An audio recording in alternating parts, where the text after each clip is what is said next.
Le garçon ramène un 0 pointé à la maison. Mais devant la porte, une idée de génie lui traverse l'esprit. Et voilà le chien qui part avec la copie dans la gueule. En rentrant, sa mère lui demande ses notes. Ishan sirote sa boisson comme si de rien n'était. À ce moment, son frère, le premier de la classe, débarque. Il sort sa copie et fait semblant d'être déçu. 2 points de moins pour décrocher la première place.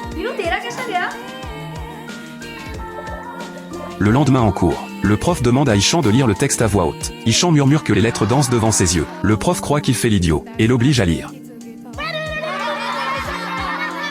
Puis le vire en punition dans la cour. Dans la cour, les autres gamins appellent Ishan pour récupérer une balle. Mais avec ses problèmes de perception visuelle, il envoie la balle directe de l'autre côté du mur. Les autres s'énervent et lui tombent dessus. Mais Ishan tient bon et répond. Finalement, c'est lui qui prend pour tout le monde. Même ses parents comprennent pas. Son père lui colle une gifle directe. Personne sait ce que c'est que de voir le monde comme lui. Même quand son père le frappe, Ishan garde le sourire.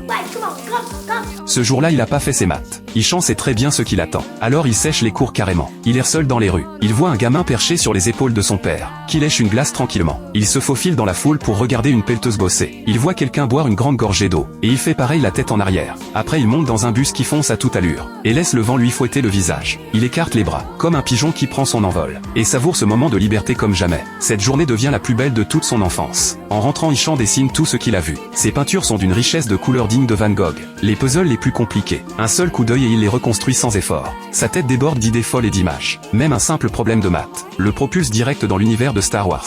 Ishan est en fait un génie, mais personne autour de lui le voit. Ses parents refusent de croire qu'il a un problème, et lui trouvent une école privée avec internat. Il voit pas d'autre solution. Mais c'est justement ce choix qui va mettre Ishan sur le chemin d'un prof qui va enfin le comprendre. Son père et son frère repartent en voiture. Pour la première fois de sa vie, Ishan se sent abandonné. Lui qui souriait tout le temps devient silencieux, parce qu'ici c'est punition sur punition. Cray qui vole les coups sur les mains. Sous la pression, les lettres et les chiffres dansent encore plus fort dans sa tête. Le prof le traite d'idiot. Les camarades le montrent du doigt. Ishan craque et pleure tout ce qu'il a dans le corps. Jusqu'au jour où son voisin de bureau lui dit qu'un nouveau prof d'art plastique un peu bizarre vient d'arriver. Le prof Nick débarque déguisé en clown et met l'ambiance. Toute la classe s'emballe, sauf Ishan qui reste dans sa bulle. Après le cours, Nick retrouve le voisin d'Ishan. Le gamin avait déjà compris qu'Ishan était dyslexique. Il dit au prof qu'Ishan fait des efforts énormes, mais récolte que des croix rouges et des punitions. Nick ouvre les anciens cahiers d'Ishan, et là il comprend tout. Ishan sait écrire, mais il inverse l'ordre des lettres, ou les écrit à l'envers. Nick fond en larmes devant sa petite amie. Il arrive même pas à imaginer ce qu'Ishan a traversé. Il décide d'aller sonner chez les parents. En arrivant, Nick tombe sur les dessins d'Ishan partout dans la maison. Un enfant qui maîtrise les couleurs avec autant de perfection. Chaque dessin déborde d'une imagination sans limite. Nick explique alors aux parents qu'Ishan est atteint de dyslexie. Le père croit que c'est une excuse. Nick attrape une boîte avec des inscriptions en japonais et l'attend au père.